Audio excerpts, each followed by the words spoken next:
¿Qué tal? Muy buenas noches, bienvenidas, bienvenidos. Aquí estamos nuevamente en este reencuentro que tenemos con Chat Político en el 30 de la TDA. También estamos, recordemos, en el 22 de Supercanal HD. Y ustedes saben que nos pueden volver a ver en www.unidiversidad.com.ar. Estamos en YouTube, en Unidiversidad. Hoy vamos a tener un programa sumamente interesante. Vamos a estar hablando de el agua, de este recurso hídrico tan importante para los mendocinos, para la provincia de Mendoza, para las mendocinas, pero también muy importante a nivel nacional. Vamos a estar hablando un poco de las consecuencias de la sequía, cómo viene trabajando el Instituto Nacional del Agua, cuál es su función, cuáles son las tareas que llevan adelante y con quienes trabajan de manera coordinada. Vamos a estar hablando de la importancia de el ordenamiento territorial para la provincia de Mendoza, justamente para hacer una administración de ese recurso, de lo que siempre se habla, si hemos avanzado o no y cuáles son los desafíos que tenemos hacia adelante. También vamos a estar haciendo un análisis, en este caso político, lo vamos a hacer con Hugo Villanueva, el análisis político. Vamos a estar hablando de cómo quedaron conformadas las listas a partir de, obviamente, el registro que hicieron cada uno de los distintos frentes en lo que se vendrá, que es la interna de las candidaturas presidenciales. Tengamos en cuenta que los argentinos y los mendocinos y mendocinas tenemos este año varias concurrencias al cuarto oscuro o no cuarto oscuro, según cómo sea la ocasión, porque hay que decir que nosotros, además de la boleta única, en el caso de las pasos presidenciales volveremos al sistema anterior. Bueno, tendremos una boleta bastante interesante con las distintas opciones. Vamos a hablar de cómo quedaron conformadas esas propuestas y de las sorpresas, porque después de que el peronismo anunciaba a Guado de Pedro, que incluso empezaron a circular primero imágenes con él en una especie de campaña haciendo un recorrido por distintos lugares y después incluso un video. Pero después la gran sorpresa fue la candidatura de Sergio Massa y en esa interna enfrentándose con Grabois. Vamos a hablar de este tema de cómo está el panorama en la Argentina, cómo vienen dándose las encuestas, no solamente con estas figuras, sino también con las figuras de los otros frentes. De eso vamos a analizar el panorama con Hugo Villanueva, politólogo, y el tema del agua lo vamos a analizar con Santiago Ruiz, que es subgerente del Centro Regional Andino del Instituto Nacional del Agua. Así es que el pedido es para que ustedes se queden, no se muevan de ahí, porque en un ratito después de la pausa comenzamos a desarrollar estos temas. Estamos en Chat Político, ya volvemos.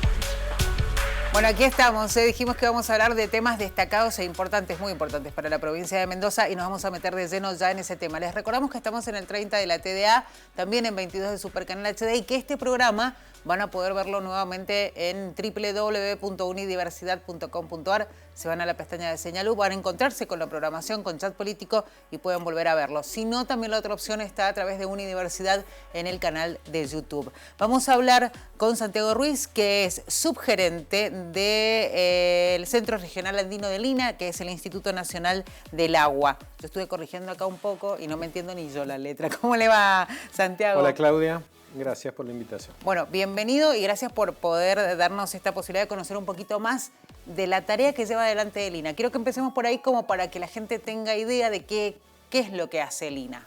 Bueno, el INA, el Instituto Nacional del Agua, justamente este año celebra sus 50 años en la Argentina. Es un instituto que nace vinculado a la ciencia y a la técnica, especialmente ciencia y técnica hídrica.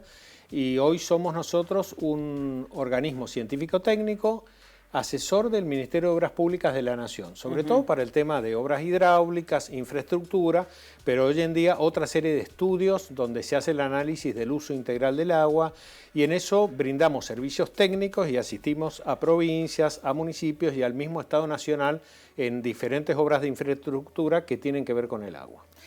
Usted, bueno, vamos a decir que recién con Santiago estábamos hablando fuera de aire de un poco el trabajo que en estos días se están haciendo en Mendoza y usted me hacía referencia, bueno, lo que ha sucedido en estos días, que es la situación que se generó en el Paso Pehuenche a partir de la crecida del río, de cómo afectó el estado de la ruta. ¿Cuál es el trabajo que han hecho ustedes con ellos o en qué van a colaborar? Bueno, nosotros venimos trabajando con la Dirección Nacional de Vialidad. Ya sucedió en el 2021, en febrero, la rotura en el arroyo Los Pozos de un puente, el colapso de un puente sobre la Ruta 40, ustedes deben recordar.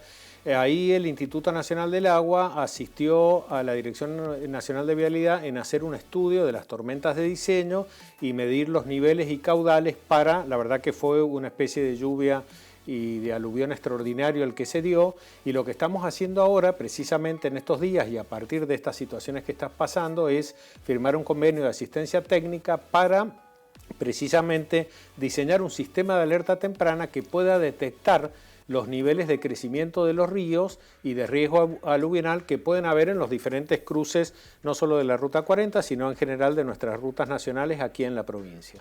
Hacemos nosotros esos estudios técnicos con ingenieros hidráulicos, es decir, se mide la situación hidrológica de los diferentes ríos de la provincia y de las lluvias, que es el problema que ha sucedido últimamente. No solamente es bastante impensado lo que ha pasado, bastante extraordinario, pero lluvias durante el invierno. Esto se debe a un fenómeno meteorológico que está vinculado al fenómeno del Niño, al crecimiento del calentamiento de la temperatura en el Océano Pacífico, que hace que haya en esta época muchas lluvias. Eso trae un inconveniente, que si ha nevado y si hay mejores nevadas, esas lluvias arrastran la nieve, entonces termina siendo mayor el problema, ¿no? Mayor el problema porque es riesgo para vidas de personas y para propiedades, todo el riesgo aluvional, lo que ha pasado con la ruta, con el cruce del Pehuenche, pero también la necesidad de poder prever todas estas cosas es más que importante. Pero aparte, nosotros dependemos de la nieve, no necesariamente de la lluvia, tenemos muy poca lluvia en Mendoza, y es importante que la nieve que cae se mantenga para que nos vaya nutriendo de a poco durante la temporada estival, digamos. Hablando específicamente de este fenómeno que ha sucedido, sobre todo, bueno, del lado argentino afectó el paso Pehuenche, pero a nosotros nos afectó en el sistema coordinado Cristo Redentor, porque del lado chileno las lluvias fueron terribles y provocaron esto de se arrastró con puentes, destruyó rutas. Bueno, de hecho, se está trabajando en los Libertadores, en la ruta que llega hasta los Libertadores, y hablaban, bueno, de varios días de interrupción. Incluso hablaban, bueno, van a poder empezar a transitar los vehículos livianos y no los pesados. Exacto. Esto es real, tiene que ver, lo dicen, con el cambio climático, con cómo se está afectando el ambiente. Me imagino que también la tarea es sumamente importante, la evaluación que hacen ustedes en el riesgo aluvional, ¿no? Para esos cruces que hay de las rutas en estos tenemos que pensar que en esto las obras de infraestructura, en general las rutas, atraviesan todo un sistema que justamente nosotros que estamos muy cerca de la cordillera, de los cauces aluvionales y de los ríos. Entonces es una especie de dique de contención. Entonces el desafío es hoy, frente a esta tendencia del cambio climático, que ya lo conocemos, donde hay mayor recurrencia de fenómenos extremos, que la infraestructura, las infraestructuras y las obras tienen que estar con un nuevo diseño. Tiene que haber un diseño, generalmente son obras mucho más caras, porque tienen que prever todas estas situaciones de aumento o de sequía extremos que se empiezan a dar y que cada vez son más recurrentes. ¿Qué pasa con las obras que ya están, que ya tienen un uso, ¿no? ¿Cómo se puede? Me imagino que también es prestar atención en eso, en cómo se refuerzan y qué trabajo se hace. Las obras que ya están, a ver, en nuestra infraestructura tenemos distintos tipos de obras aparte de las viales. Tenemos obras de contención del agua en nuestros diques. Eso necesitan un mantenimiento. Hoy los diques están muy en baja, es decir, debido a la emergencia y a esta sequía, pero por eso es absolutamente necesario el mantenimiento y la inversión económica en esa infraestructura, en el mantenimiento y la operación. Tenemos el problema de la distribución del agua en nuestros canales y en nuestras acequias en el caso de Mendoza. Eso es muy importante, que haya mayor inversión en infraestructura, que haya un nuevo diseño de esas pequeñas obras. Por ejemplo, hoy se habla de que es importante no solo la impermeabilización de canales en Mendoza, porque perdemos mucho por infiltración. Frente a la sequía necesitamos, por ejemplo, hacer reservorios comunes donde los pequeños productores puedan utilizar cuando necesiten el agua y podamos allí contener la poca agua de lluvia que tenemos, o los turnos de agua, digamos. Hay otro tipo de diseño, otro enfoque que hay que hacer frente a esta situación climática que es grave y cada vez se acentúa un poco más. Bueno, ahí le voy a pedir que me profundice, Santiago, pensando un poco en que se ha hecho mucho hincapié en que este año ha sido muy particular, se habla de la sequía, digo, no solamente en la Argentina, sino en todo el mundo ha sido un fenómeno bastante particular que obviamente ha tenido una fuerte incidencia en lo económico, porque en el caso de Argentina hablamos de cosechas que han sido mucho más menores a partir de la sequía. Hay una situación en Mendoza en particular que se habla de crisis hídrica, que desde hace tiempo venimos hablando de esa situación y muchos sostienen, bueno, tal vez tengamos que replantearnos si no es una crisis hídrica, si no es una nueva manera de tener el recurso hídrico en la provincia. ¿Cuál es la evaluación que hace el INA? Bueno, lo que nosotros pensamos, a ver, hay una cuestión que es básica, nosotros necesitamos, obviamente lo que hablábamos recién, inversión en infraestructura, nosotros necesitamos planificación.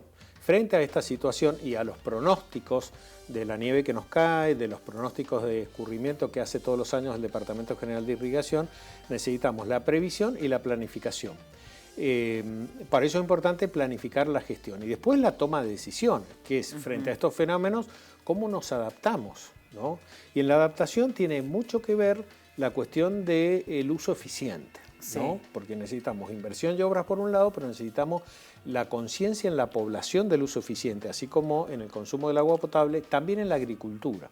La eficiencia no solamente en la distribución a través de los canales, sino lo que se llama intrafinca, sistemas de riego modernos, modernizados, no solamente los presurizados, sino sistemas por gravedad que sean mucho más eficientes.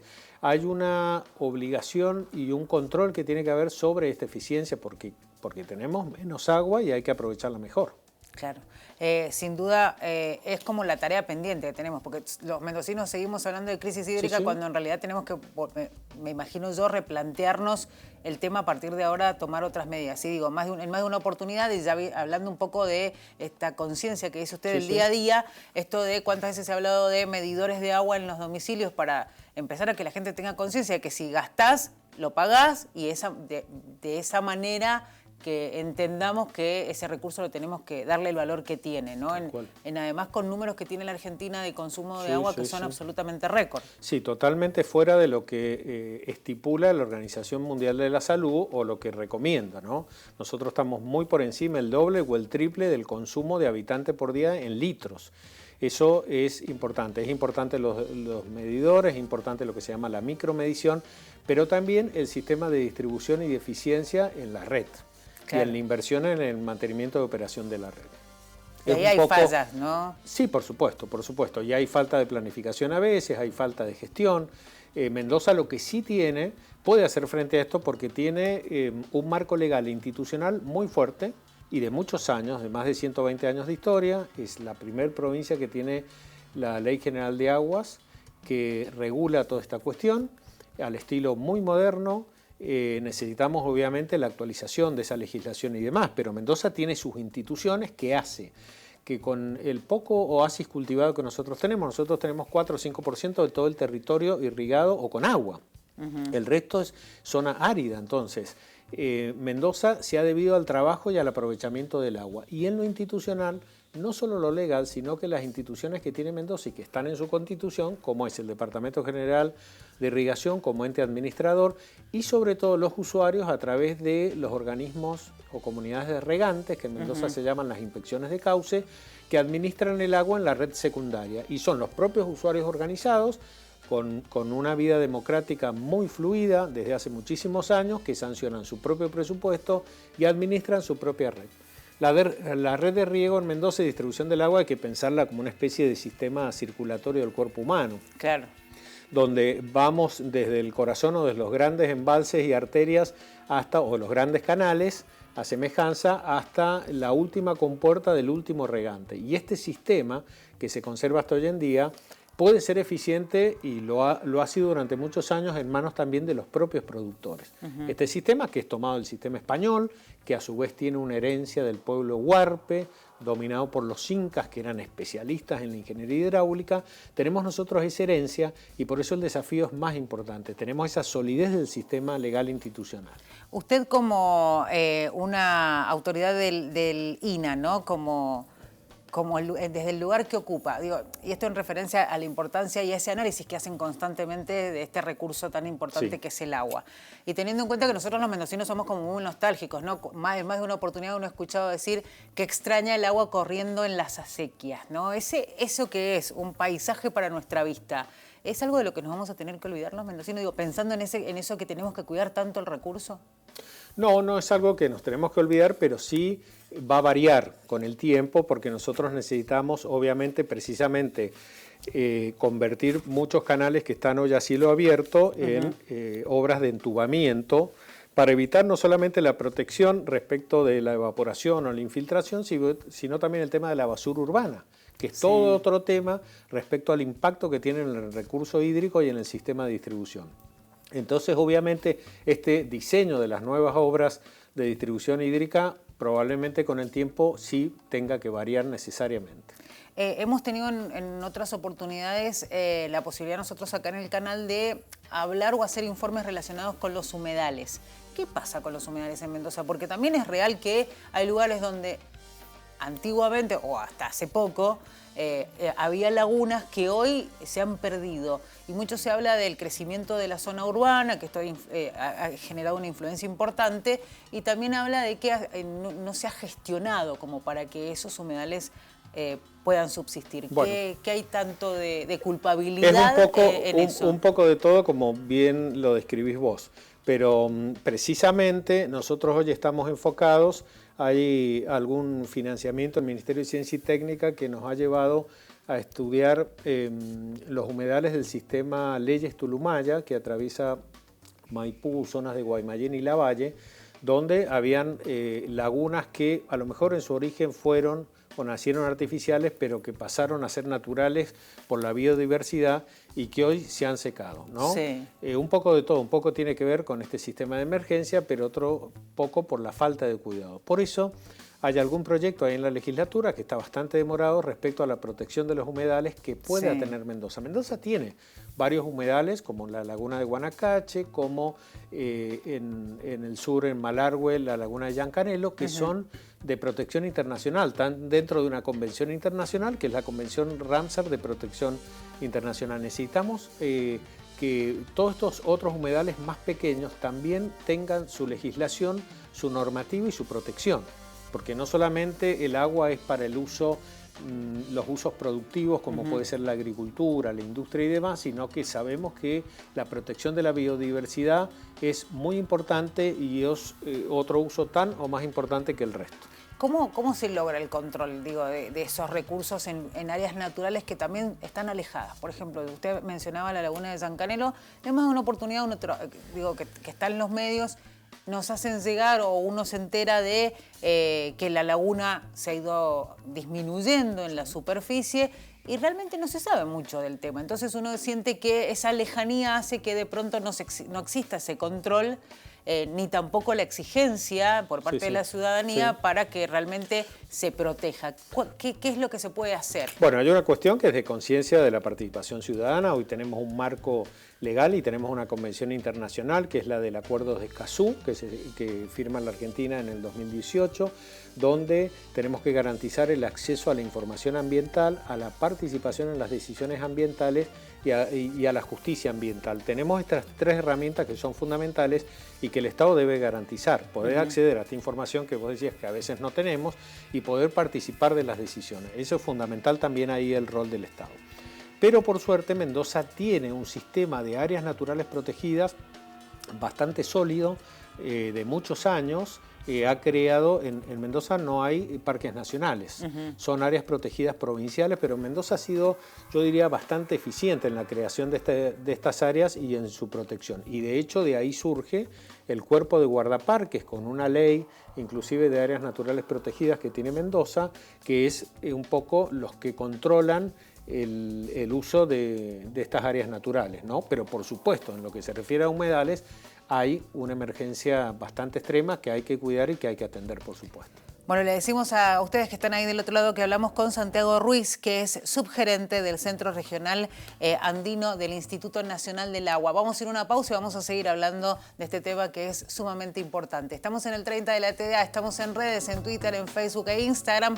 Pueden escribirnos y, por supuesto, sugerir algunos temas para los próximos programas. Ya volvemos.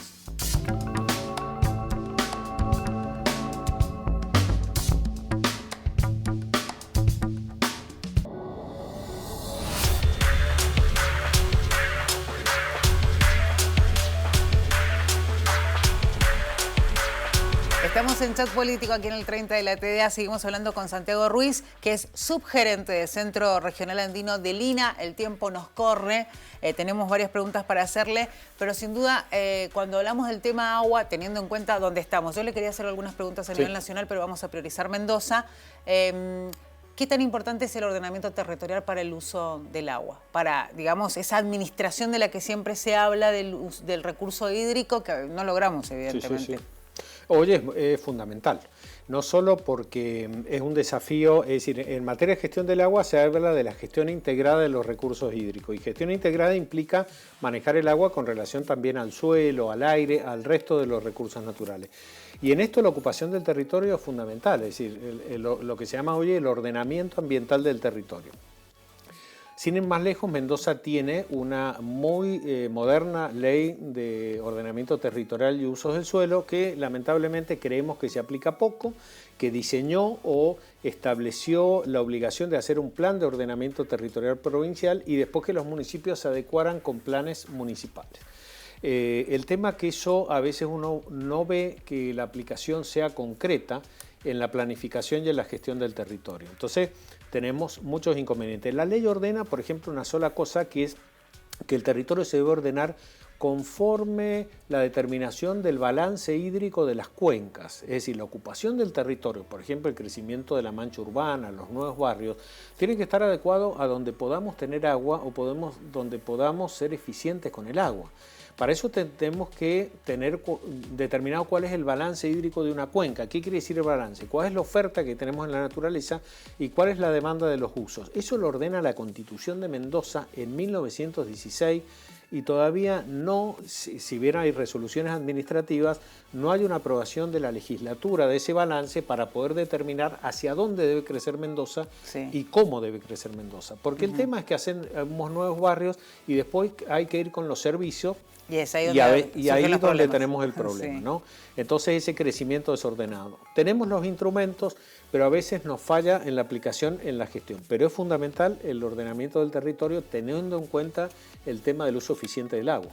¿Faltan diques en Mendoza? Digo esto porque nosotros somos eternamente nostálgicos, vuelvo a lo mismo, porque Portezuelo del Viento, cuando se anunció hace muchos años atrás, era como el gran proyecto, ese proyecto que de alguna manera nos iba a posicionar de otra manera, al menos es la sensación que tenemos en el país, ¿no? Pero bueno, ha tenido muchas idas y vueltas y hoy no es posible, digo. ¿Es necesario Portezuelo del Viento seguir peleando por eso? Y también están las otras opciones, porque se hablaba de, bueno, si no es Portezuelo, son otros diques y varios diques. ¿Qué necesita hoy la provincia? Las obras de infraestructura son absolutamente necesarias, es imprescindible la generación hidroeléctrica como una energía limpia, pero también es necesario que las presas estén integradas no solamente al desarrollo de la energía, sino también, por ejemplo, al desarrollo de oasis o de regadíos. Portezuelo sí, es una posibilidad, está muy complicada desde el punto de vista institucional y político respecto a las oposiciones de nuestra provincia vecina y demás, y todo esto que está pasando, pero digamos Portezuelo puede ser mejorado si le anexamos lo que se llama el trasvase del Río Grande al Atuel, que sí tiene un desarrollo de un sistema de riego y de un oasis nuevo de más de 80.000 hectáreas, como por ejemplo es en el río Mendoza o en el río Tunuyán. Ese tipo de presas son importantes. Se habla como alternativa a Portezuelo y también es viable, es muy importante en la cuenca del río Mendoza generar presas aguas arriba, como estaba proyectado. Se habla de Uspallata y otra serie de presas que alarguen la vida útil de Potrerillos. Potrerillos ya llevamos más de 20 años de uso y tiene 75 de vida útil, o sea, llega un momento que necesitamos, en el tiempo que nosotros hicimos Potrerillos, San Juan, en el río San Juan, tiene diseñadas 3, 4 presas y ya en funcionamiento, que tiene un sistema con una inversión pública muy importante. Mendoza necesita también en las grandes obras hacer inversiones importantes. Y en ese caso, ¿cómo es el rol del Estado Nacional, digo, para las obras? Porque esas grandes obras tienen mucho que ver también con la inversión que hace la Nación o los fondos que llegan desde la Nación para llevarlas Sí, por supuesto, adelante. Hay que ver el modelo de financiamiento, pero generalmente en estas grandes obras siempre está la asistencia financiera de la Nación. Pero es importante en la gestión política que tenga que hacer el gobierno de Mendoza, también en la Nación, de la búsqueda de fondos, ¿no? Como de hecho ha pasado, o los fondos que estaban previstos para Portezuelo. pero hay que tener una política muy clara. La política hídrica tiene que ver con la política de desarrollo y con el ordenamiento territorial. Teniendo en cuenta el calentamiento global, cómo está cambiando el ambiente en todo el mundo y haciendo referencia a lo que usted decía recién, eso de que es necesario tener más diques para tener esa posibilidad de reservar el agua. ¿Cómo estamos con las reservas en general con la nieve? Porque digo, es importante que haya nevadas para que tengamos posibilidad de tener mejor recurso hídrico. Es una realidad, entonces es necesario sí o sí tener obras de infraestructura porque tenemos un futuro que no es muy prometedor, ¿no? Con el tema de las nevadas en Mendoza. No, absolutamente. Hay una cuestión cíclica, pero tenemos la tendencia del cambio climático que es decreciente en nuestras precipitaciones, ¿no? Podemos tener estos fenómenos de lluvia, fenómenos extremos, pero necesitamos prepararnos y adaptar lo que se llama la adaptación al cambio climático, que es frente a lo que vendrá. Es decir, que esta situación ya no es tanto de emergencia, sino que pasa a ser natural y normal. Frente a eso tenemos que tomar los recaudos necesarios, porque la población sigue creciendo, el desarrollo económico uno no lo puede frenar, lo tiene que hacer sostenible. Nosotros hoy trabajamos mucho en la huella hídrica, por ejemplo, en determinar huella hídrica respecto a determinadas actividades. Ahí en el INAH tenemos un proyecto muy interesante de investigación sobre determinados productos agrícolas y estamos haciendo otro tipo de estudios de huella hídrica, por ejemplo, sobre el tema minería, sobre el tema de otras actividades de tipo industrial, porque vemos que es absolutamente necesario en esto no solo ser eficiente, sino que las decisiones políticas, por ejemplo, el ordenamiento territorial, llevan a ver en la determinación de la huella hídrica dónde conviene hacer determinados cultivos o determinadas actividades a partir de los escasos recursos hídricos que tenemos. Claro. Es decir, son decisiones que tienen que ver también con la geopolítica del desarrollo, y en eso es fundamental el agua. Qué tema, ¿no? Vamos a seguir sin duda hablando de esto. Santiago, muchísimas gracias por este rato con Claudia, nosotros. Ha sido un placer poder conocerlo y hablar con usted. Así pasaba Santiago Ruiz, subgerente del Centro Regional Andino del Instituto Nacional del Agua, haciéndonos entender un poquito más la tarea que lleva adelante el INAH y sobre todo entendiendo el tema tan vital para nosotros que es el recurso hídrico, el agua. Nos vamos a una pausa, enseguida regresamos porque tenemos más chat político para compartir con ustedes.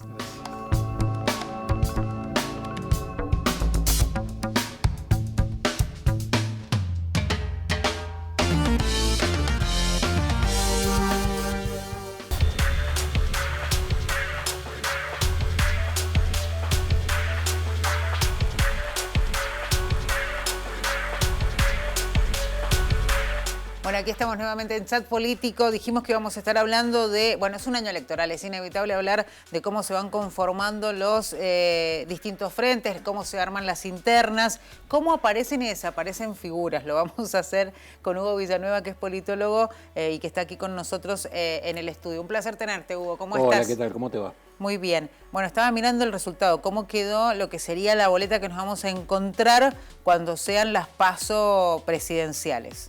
¿Hay figuras? ¿Hubo algunas sorpresas en las definiciones o no? Siempre hay sorpresas, siempre hay gente que gana, gente que pierde, parte del juego político, digamos. Todo vale, digo, en el juego, porque en estos días algunos referentes políticos, importantes, salieron a criticar a gestiones que están relacionadas con ellos directamente. Digo, ¿esto vale todo en este juego de la política? Política... Quien define la política en tiempos modernos es Maquiavelo. Vale todo siempre que luego se termine validando. Quien decide qué es lo que valió o no es la ciudadanía cuando vota. Ahí se ve que si esas conductas son válidas o no en este determinado momento histórico. Hay una frase que utiliza mucho el peronismo, o los peronistas, que dicen, hablando específicamente de internas, el que gana lidera, el que pierde acompaña. El que pierde acompaña, sí. Esa misma situación se da en los otros frentes, porque uno, no sé si es difícil pensar en que en la interna de Juntos por el Cambio acompaña el que pierda. Es difícil, digamos. El peronismo tiene una tradición que ya no es tan fuerte como antes, de que sí se daba esto. La Argentina tenía un sistema político caracterizado por dos grandes partidos, era un bipartidismo. Sí. Con un juego de alternancia, con una mayor preponderancia del peronismo sobre el radicalismo, pero con posible alternancia, lo vimos con Alfonsín de la Rúa. A partir de la crisis del 2001, cuando estalla todo el sistema político, pasamos de un bipartidismo a un bicoalicionismo. O sea que ahora son dos coaliciones y por ahí funciona eso apotegma que vos decías, pero mucho más débil ahora, tiene mucho menos poder porque son dos coaliciones, no es un sistema político más atomizado donde las lealtades son más lábiles, más débiles, son por las características del sistema político. No hemos llegado a una disolución del sistema político similar al del Perú, donde de 120 y tantos legisladores hay 80 bloques. Sí. Digamos, y con lo cual es imposible gobernar, los presidentes duran un año y la inestabilidad permanente. Claro. Pero no hay proyecto que dure, no hay que proyecto valga, que dure. ¿no? Pero no hemos llegado a ese extremo, pero estamos en un punto medio en lo que es Perú actualmente en cuanto a sistema político y lo que fue la Argentina previo al 2001. Yo me acuerdo, hemos tenido más de una oportunidad acá con nosotros, ¿cuántas veces hablamos de la grieta, no? Y ahora da la sensación, ya no se habla mucho de la grieta. Y digo, esto tiene que ver un poco el panorama, cómo se ha ido fragmentando la sociedad en cuanto a esto de ir por este lado, yo simpatizo con esta figura. Y digo esto ¿por qué? Porque irrumpió la figura de Javier Milei, que hoy está debilitada, lo vamos a decir así, ¿no? A partir de cómo han conformado sus listas, con qué personajes ha decidido ir acompañado, ya sea en algunas provincias o... Digo, ¿Qué pasó con la grieta? ¿Se diluyó? ¿Está en una especie de stand-by? ¿Está frisada? La grieta en realidad son dos modelos en pugna de incluirse de manera distinta al mundo. Esta grieta es constitutiva de nuestra nacionalidad, nos viene acompañando desde que nos constituimos como nacionalidad, desde que nos organizamos como Estado en 1880 y previo habíamos tenido 70 años de guerra civil donde podíamos identificar esta grieta. La diferencia es que a veces Sí. la vemos, es más visible o menos visible, ¿no? Es más visible o menos visible. Si nos insertamos en el sistema económico mundial abierto a las fuerzas predominantes en ese momento en el sistema económico mundial, sea Gran Bretaña, Estados Unidos o la globalización financiera en la actualidad, o si intentamos, de acuerdo a cada etapa histórica, cerrar más la economía, cada una tiene ventajas, cada una tiene desventajas, no hay una verdad escrita, y esa disputa es la que nos atraviesa históricamente. En este momento la grieta no se ve tanto, pero hay otro fenómeno que es más probable, más notable todavía, pero que es oculto. Vos fijate, y que es a nivel global que está pasando. En Jujuy está prendido fuego. Sí. Hace 4 o 5 meses atrás el partido de Morales ganó las elecciones. Francia está prendida a fuego y Macron acaba de ganar las elecciones. Sí. Digamos, hay un desafío y que en parte explica el surgimiento de figuras contestatarias, podés llamarle Trump, Bolsonaro o Milei, digamos, y en todo el mundo se están dando. ¿Qué es lo que hay? Gente que el sistema político, económico y social no le está dando respuesta y que generación tras generación ven que viven peor que sus padres. Claro. En el caso argentino vivimos en una decadencia en las condiciones de vida desde el año 75, 76 hasta sin continuidad. Con altibajos todo, pero se nota una tendencia y cualquiera la percibe. Entonces, más allá de cómo se vote todo, hay una sensación de hartazgo y de buscar lo que quiera destruir esto que me está perjudicando. Sin analizar si la propuesta es buena o si me va a terminar a destruir peor todavía. Es romper porque esto no sirve. Es una reedición bajo otras formas del que se vayan todos, porque no tanto el sistema político, pero sí el sistema económico no está dando respuestas. Y esto es a nivel global. Vivimos en un mundo en el cual se necesitan cada vez menos seres humanos para producir más productos de mejor calidad. Y entonces eso va dando el resultado de una población sobrante. Sí. Y es la que queda fuera del sistema. Y vos podés decir que Jujuy está a 15.000 kilómetros de París, pero si vos entras a analizar, son los excluidos simbólicamente, sean pueblos originarios, sean inmigrantes marroquíes, lo que sea, son los excluidos simbólicamente los que terminan protestando, aunque lo hayan votado hace 2 días atrás a la fuerza que esté gobernando. Porque el sistema económico no le da respuesta, y lo que es peor, no es que no le dé respuesta, no le da perspectivas de una vida mejor a futuro. Son los que les pasan la factura, definitivamente. Claro, le está diciendo, podés seguir sobreviviendo, podés seguir teniendo el plan, podés seguir, pero esta es tu vida. Y eso genera descontento, y eso es lo que estaba detrás de la grieta y que está empezando a aflorar ahora. ¿Con qué panorama se van a encontrar, digo, los candidatos teniendo en cuenta, bueno, volvemos a lo mismo, qué va a suceder con la izquierda? Digo, porque, y lo decíamos recién, irrumpió la figura de Milei, arrasó, porque vamos a decir que en la opinión pública no había encuestas donde no aparecían, incluso en algunos momentos hasta con números muy, muy altos, y convengamos que desplazó a esas que en algún momento fueron las terceras fuerzas, que venían tratando de recuperar un camino. ¿Cómo quedan ahora esas fuerzas, como la izquierda, por ejemplo, frente a una figura como Milei, que si bien viene perdiendo, digamos, adhesión, de alguna manera le modifica los números a ellos también? Y Milei en las últimas encuestas está midiendo entre el 15 y el 17%, digamos.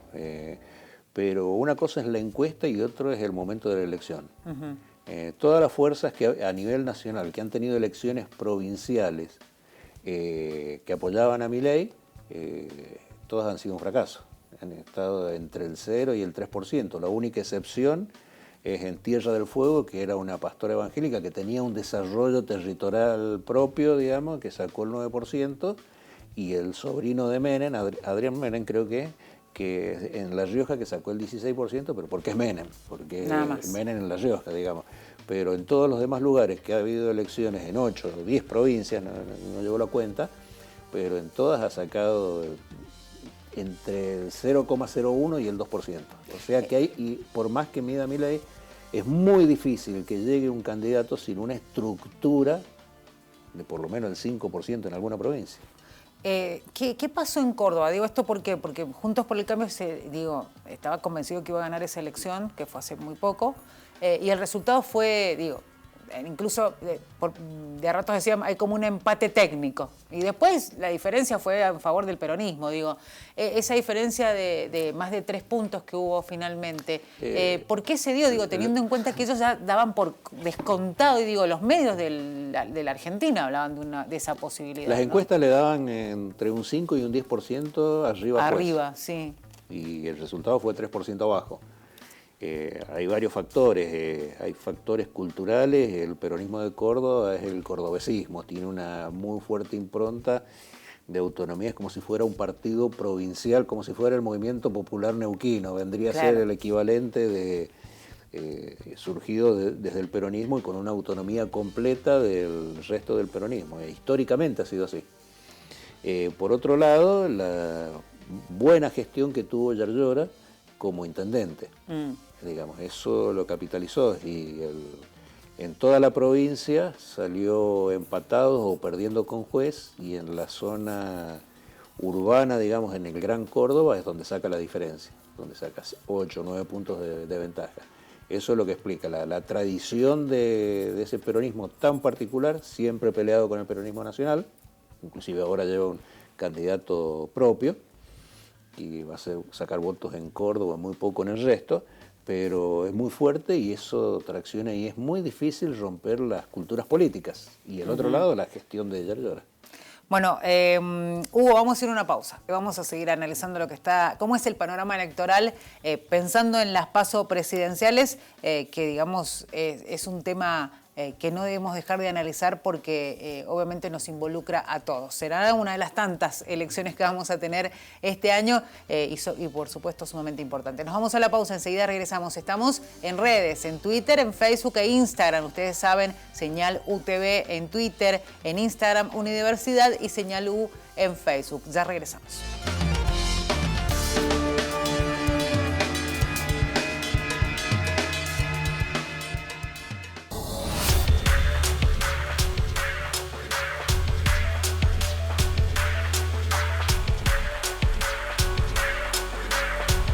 Seguimos aquí en Chat Político hablando con Hugo Villanueva, politólogo, de cómo ha quedado el panorama nacional pensando en las PASO presidenciales. Tengo varias preguntas, Hugo, pero me quiero centrar en 3 temitas. Primero vamos a hablar de Juntos por el Cambio, después vamos a hablar del peronismo y también vamos a hacer un balance de Alberto Fernández. Arranco por Juntos por el Cambio porque vos hablabas de que la gestión, el ejemplo de Córdoba, de Yarlora le había jugado a favor en el resultado electoral del fin de semana pasado, de hace algunos días.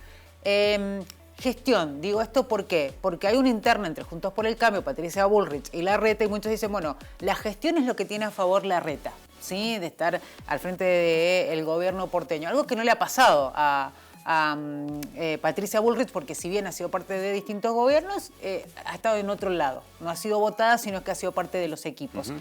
¿Cuál es tu análisis? Digo, porque da la sensación, y no sé cómo le está yendo en los números últimamente a Patricia Bullrich, pero es a la que en números, concretamente en encuestas, en esa interna le va mejor. En esa encuesta, en las encuestas le va mejor. Habría un cierto desgaste de Larreta y una muy fuerte resistencia de todo lo que es el macrismo duro a la figura de Larreta. Es una interna muy, muy dura, porque es una interna que tiene 2 características que la hacen tan dura. En primer lugar es por los espacios de poder, por el control del poder. Hay un viejo dicho, si vos querés conocer a un traidor, nombrá un sucesor. Se lo come al padre. El caso de Kirchner con Duhalde. Es casi una regla de la política, y Larreta ha demostrado que lo quiere jubilar y lo quiere retirar a Macri.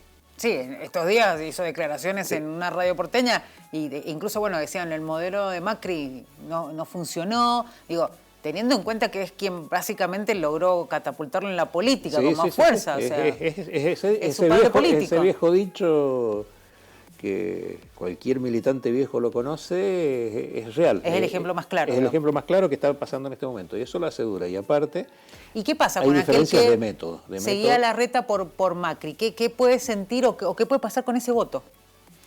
Y eso es lo que se va a dilucidar. Daría la impresión que eso es lo que lo está erosionando a Larreta. Por eso endurece A ver, tienen un proyecto muy similar de gobierno, de cómo serían las fuerzas sociales, cuáles serían los derechos que deberían existir, cuáles no, de qué manera nos debemos insertar al mundo. En eso no habría diferencia. Lo que hay diferencias, y siempre las hubo, es en la manera de implementarlo.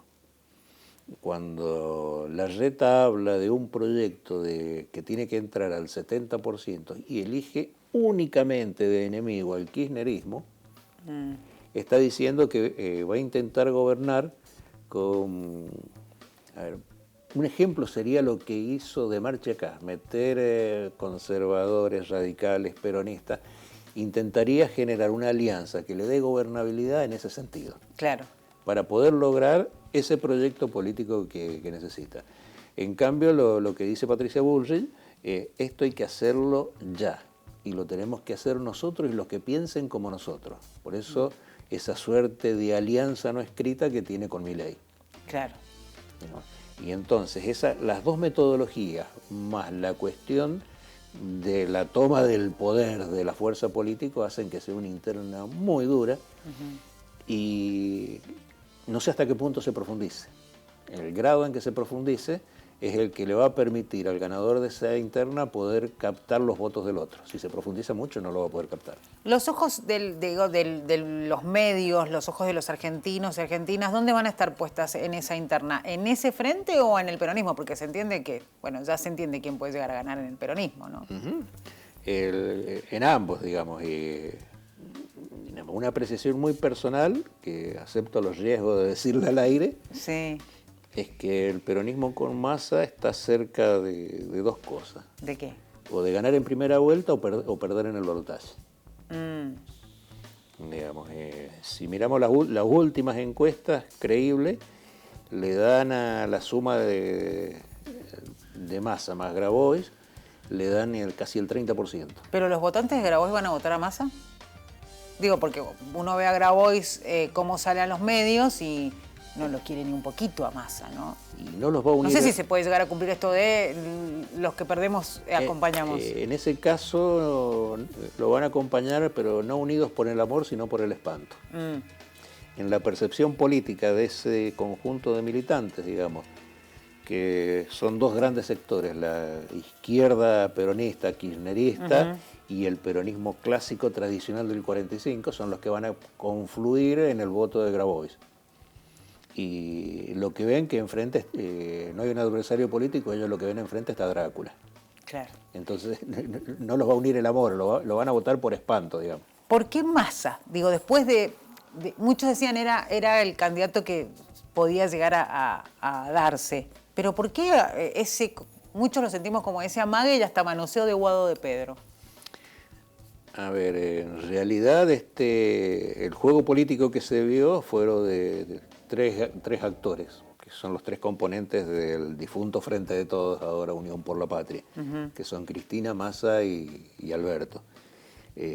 Al gobierno de Alberto le pasaron todas las que le podían pasar, le pasaron, y mostró mala muñeca, mala praxis en el armado político y en la definición de algunos temas que agravaron algunos de esos problemas, y lo que lo llevó a enemistarse por temas de ejecución, especialmente con el fondo, con el kirchnerismo, con Cristina.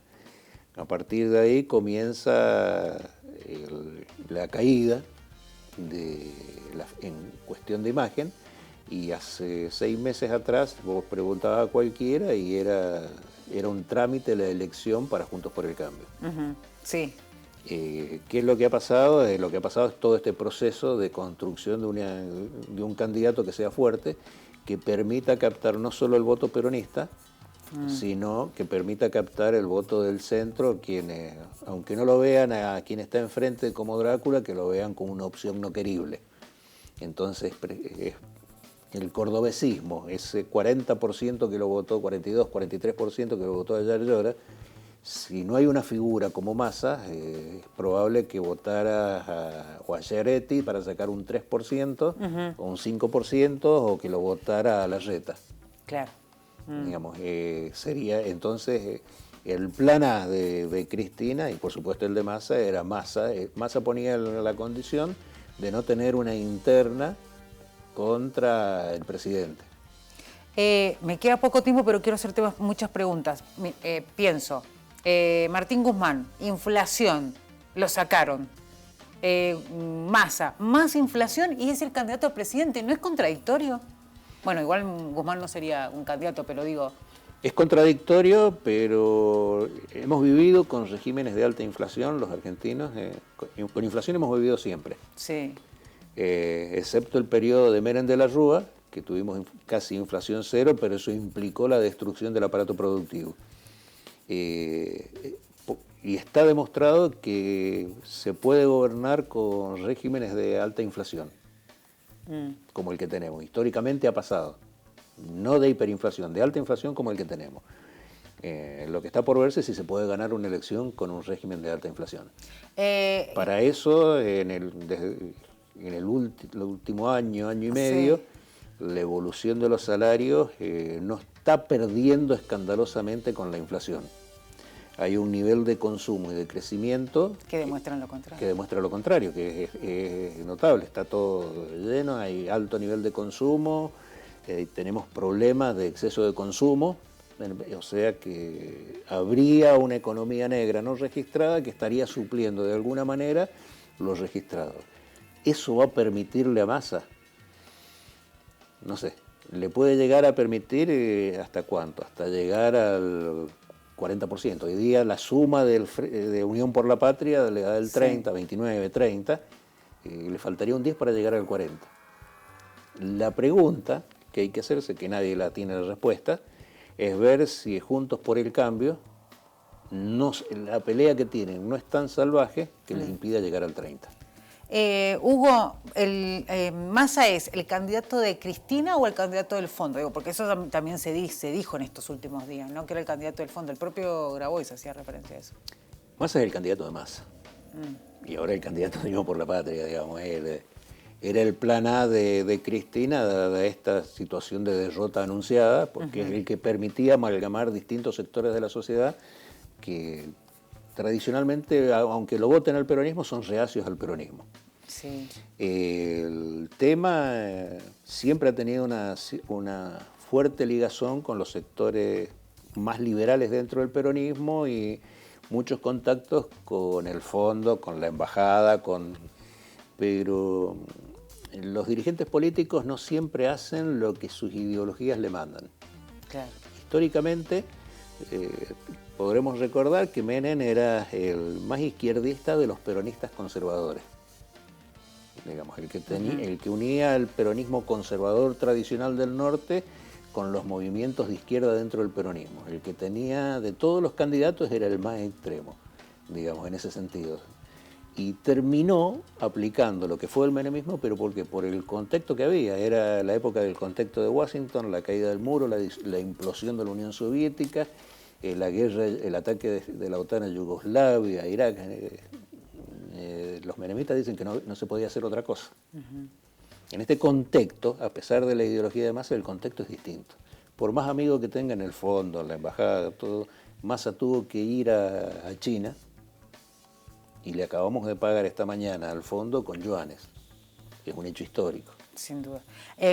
Cortito porque me matan, pero quería preguntarte, ¿el futuro de Cristina después de estas elecciones presidenciales como política fuerte de la Argentina y el futuro de Alberto como político? A Cristina nadie le cree cuando dice que se va a cuidar los nietos.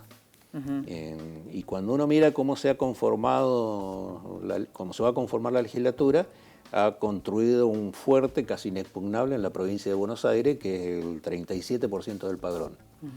De 12 diputados entrables que lleva Unión por la Patria, 8/9 responden directamente a Cristina. Kicillof responde directamente a Cristina. Sí. Y algunos otros diputados que puede, si el peronismo hace buena elección acá en Mendoza, suma 7, 8 puntos más, mete 2 diputados nacionales, y la segunda es cristinista. Claro. O sea que evidentemente si ha producido este armado, no es porque se vaya a jubilar. En cuanto a Alberto Fernández... ¿Seguirá dando clases en la UBA? Con suerte. ¿Pero políticamente? No le veo retorno. Hugo, muchísimas gracias, como siempre. Por favor. Un placer volver a hablar con vos. Hugo Villanueva, politólogo, hablando con nosotros aquí en Chat Político. Quedan un montón de preguntas, pero bueno, el tiempo no nos deja hacerlas. Será en otra ocasión. Muchísimas gracias a ustedes por estar ahí del otro lado. Será hasta la próxima.